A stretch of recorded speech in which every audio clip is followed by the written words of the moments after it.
good to have you join me on Global News and Zuma Nigeria. The headline says Russia places a Vanguard missile into launch silo. Several Ukrainian children relocated to Belarus. Man detained over Jewish protesters' death.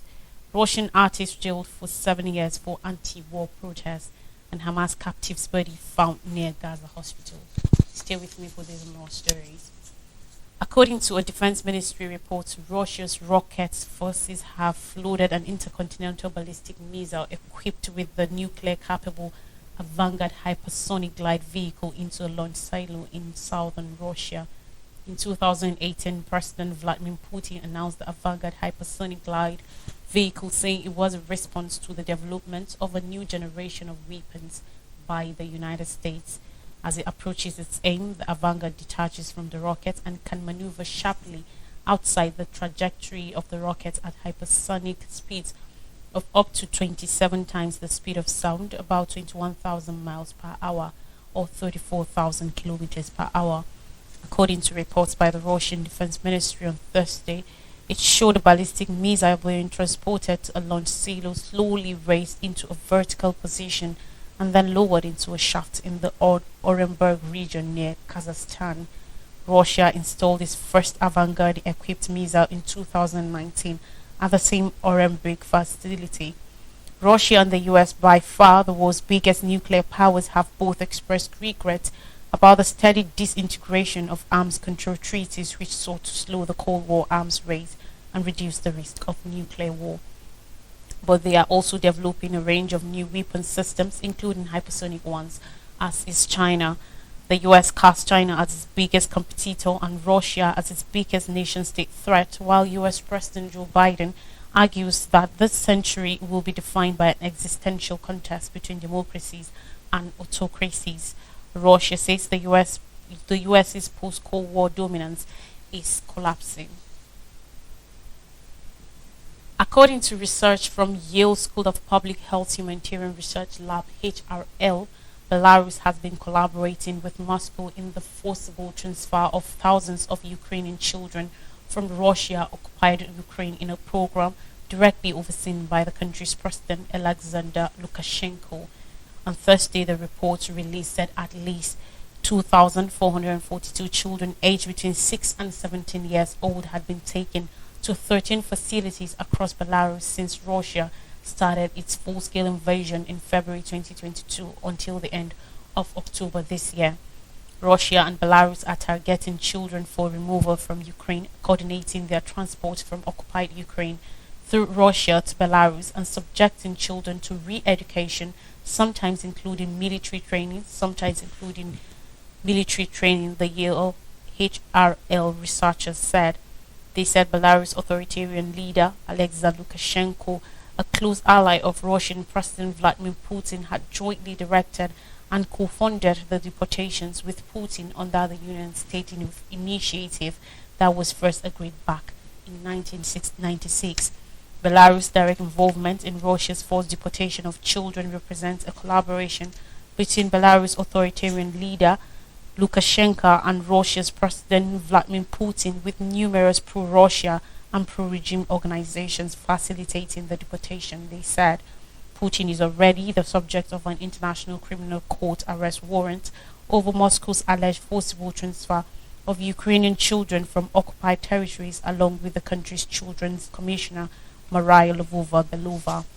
Taking children under the age of 18 across a border without the permission of a parent or guardian is unlawful under international humanitarian law.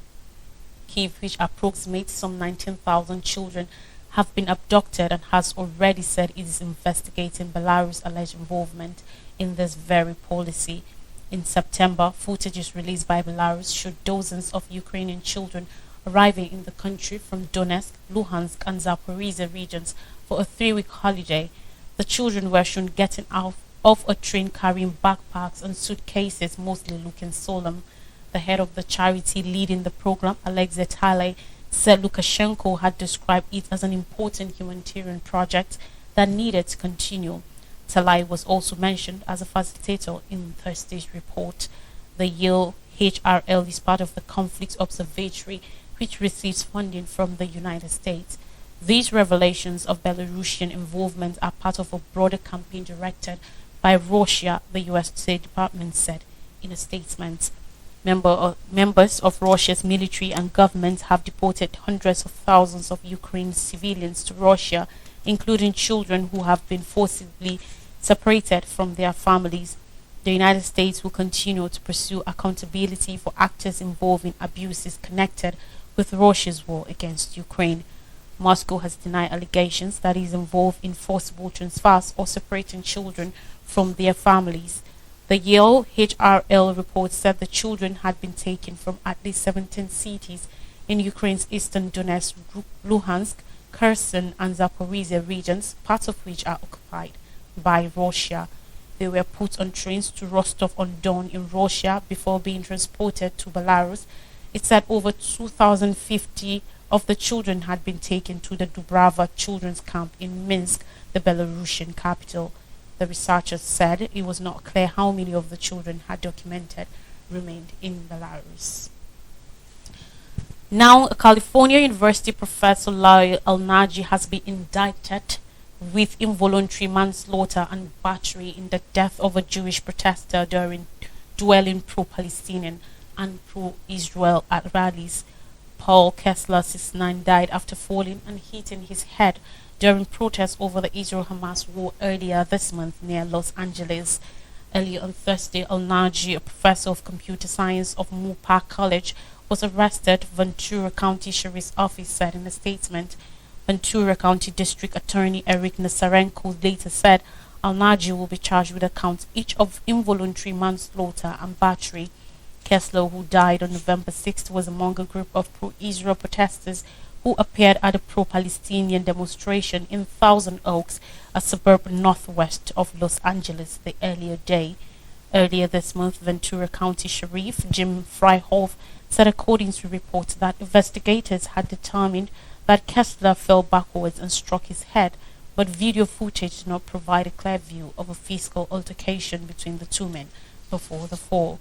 Freihoff said at the time that investigators had not ruled out the possibility of a hate crime. The arrest comes as rallies continued worldwide over Hamas' October 7th attacks on Israel and Israel's subsequent bombardment of the area. Closely 1,200 people, mostly civilians, were killed in the Hamas attacks, according to Israeli officials. Israel's bombardment of Gaza has killed no less than 11,500 people, including over 4,700 children, according to the Ministry of Health in the Hamas-governed enclave.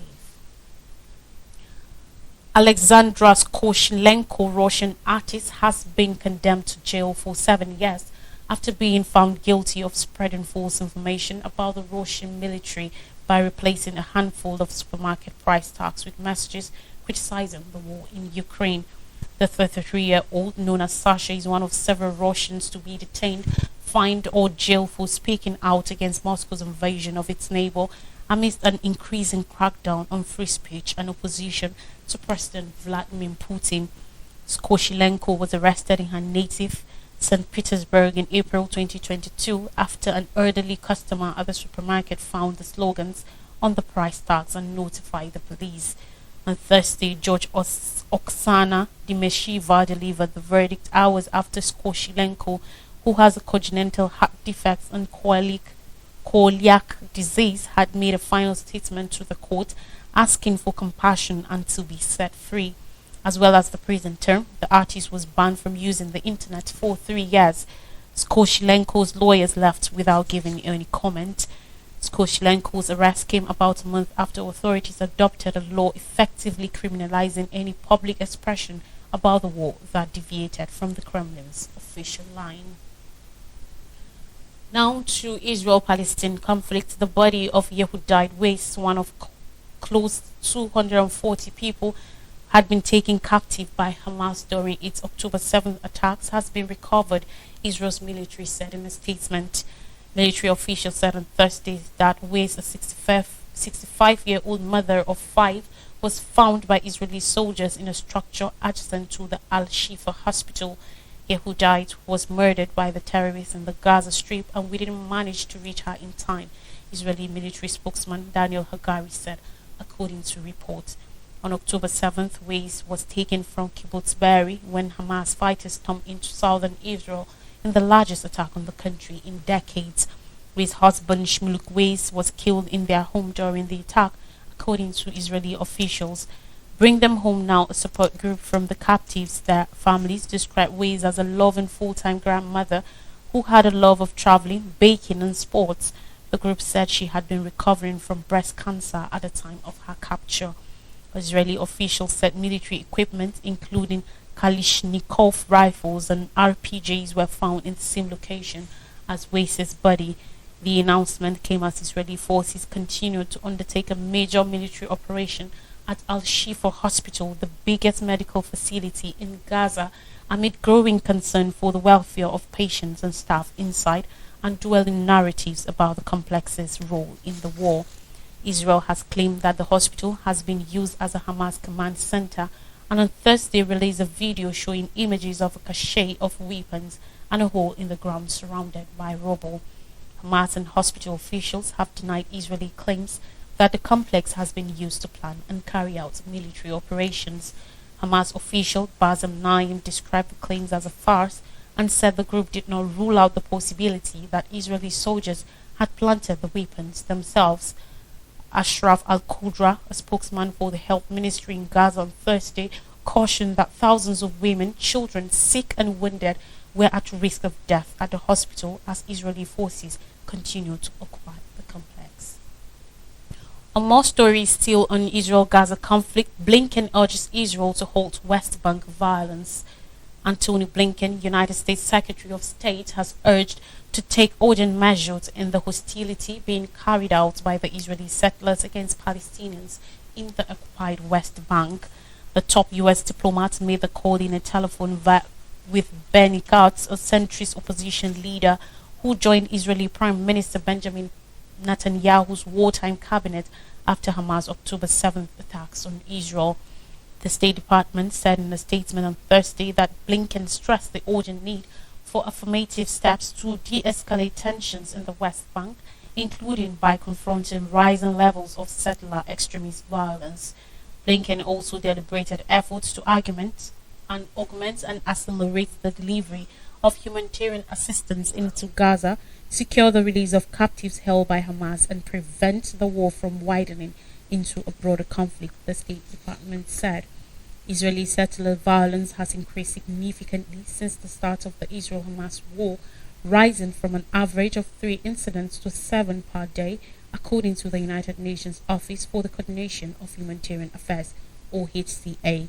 Blinken's comments came as Israeli forces carried out fresh raids in the occupied West Bank and continued military operations in and around several of Gaza's major hospitals, forcing them to suspend operations. On Thursday, reports said Israeli forces stormed the northern city of Jenin, deploying snipers and more than 80 military vehicles and bulldozers in the vicinity of its refugee camp. The Qassam Brigades, Hamas military wing, said it was fighting alongside all the other resistance groups in the camp and targeting the Israeli army with heavy fire and explosive devices. Several villages surrounding Jenin, including Jolbun, Beit Quad, Farqua and Der Abu Daif, were also raided, according to reports.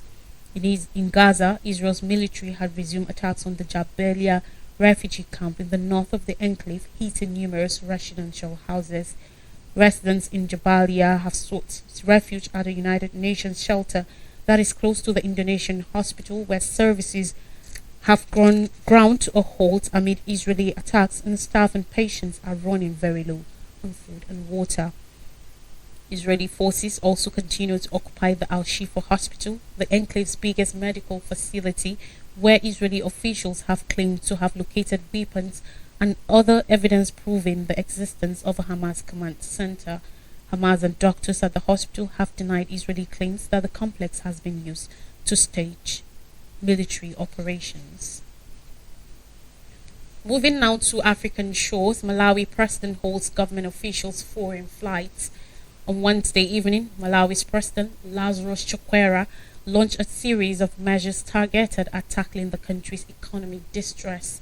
The strategies include a complete halt on international travel for all public officials, The step is seen as a direct outcome of a significant devaluation of the Malawian kwacha by the Reserve Bank of Malawi on November 3rd that deteriorate the state of an already ailing economy.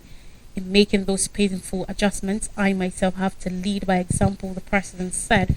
This is why, effective immediately, all my international trips between now and the end of the fiscal year, beginning with my trip to COP28 at the end of this month, are cancelled. By extension, I am putting a freeze on all public funded international trips for all public offices at all levels, including those in parastatals, until the end of the financial year, in March. He added that all cabinet members currently abroad on public funded trips must return to Malawi with immediate effect.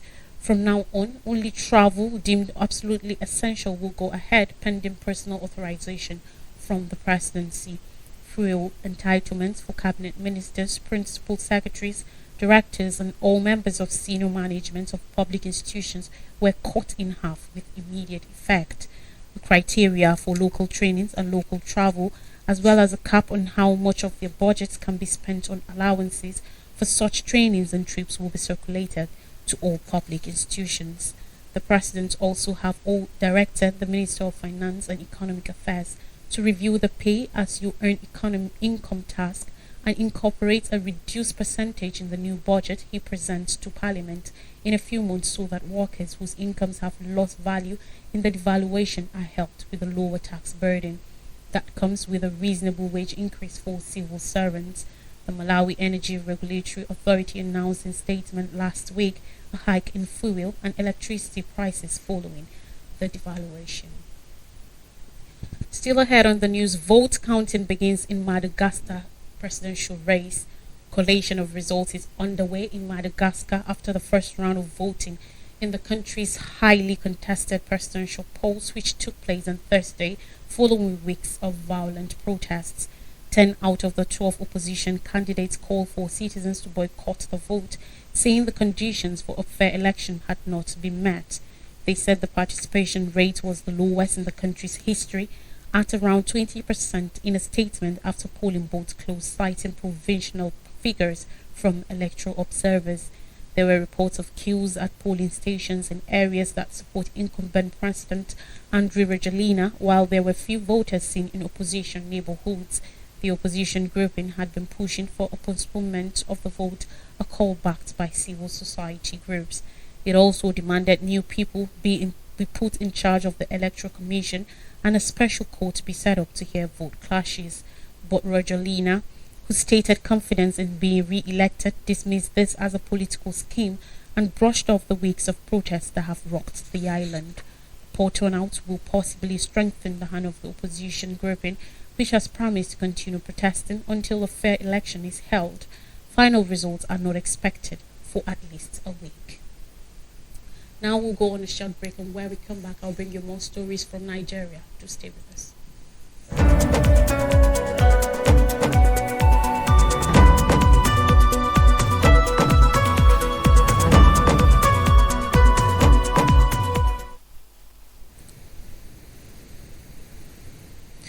Okay, welcome back. On judicial matters in Nigeria, FJSC promotes 22 justices to Supreme Court's bench. The Federal Judicial Service Commission (FJSC) has nominated 22 justices of the Court of Appeal for elevation to the Supreme Court's bench.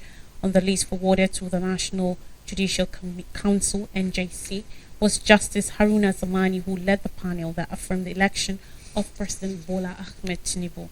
Precisely, whereas 6 justices were nominated from the North Central region, the Southwest and South-South regions got 2 nominees each, while 6 justices were approved from the Southeast. The Northeast got 2 nominees in the list that was forwarded to the NJC yesterday.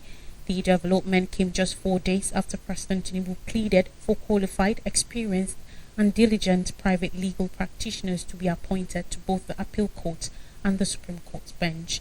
Tinubu had in an address presented at the opening session of the 2023 All Nigerian Judges Conference of the Superior Courts, which held last Monday, upheld that selecting qualified lawyers to fill the vacant seats on the bench of the 2 superior courts will further boost the nation's judiciary. I seize this opportunity to make one sentence on the appointment of private legal practitioners into our appellate courts. Considering the constitutional provisions and practice in other jurisdictions, I am of the strong view that in order to further strengthen our appellate courts, qualified, experienced, and diligent private legal practitioners should be considered for appointment to both the appeal and Supreme Court, as the nation will benefit from this, President Tinubu had argued.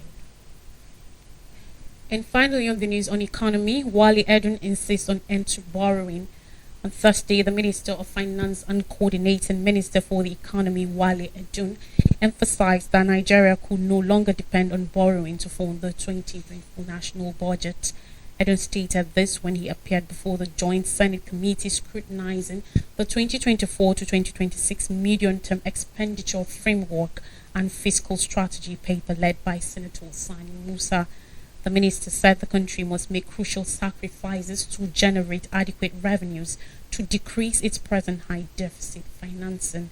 The minister maintained that the best way Nigeria could fund its annual budget was to spend more money on infrastructure that could generate revenues. He also said the advanced countries have augmented their interest rates because they wanted to bring down inflation rate to stabilize their economy. He said accessing foreign loans would therefore be very expensive for a developing country to cope with. He briefed the joint panel in company with the Executive Chairman, Federal Inland Revenue Service (FIRS), Mr. Zach Adedeji, and the Director General of the Debt Management Office, Ms. Patient Oniha, before the lawmakers called for a closed session.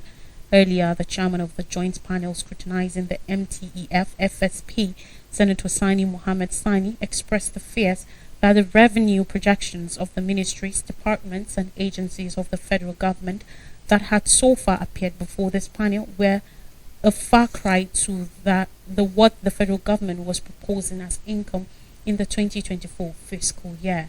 He noted that going for external interventions would definitely be an option because it will further push the country to more deficit financing. A recap of major stories says Russia places a Vanguard missile into launch silo. Several Ukrainian children relocated to Belarus. Man detained over Jewish protesters' death. Russian artist jailed 7 years for anti-war protests, and Hamas captive's body found near Gaza hospital. That's all on the news. Thanks for watching. I am Lois Tureki. Have a great weekend ahead.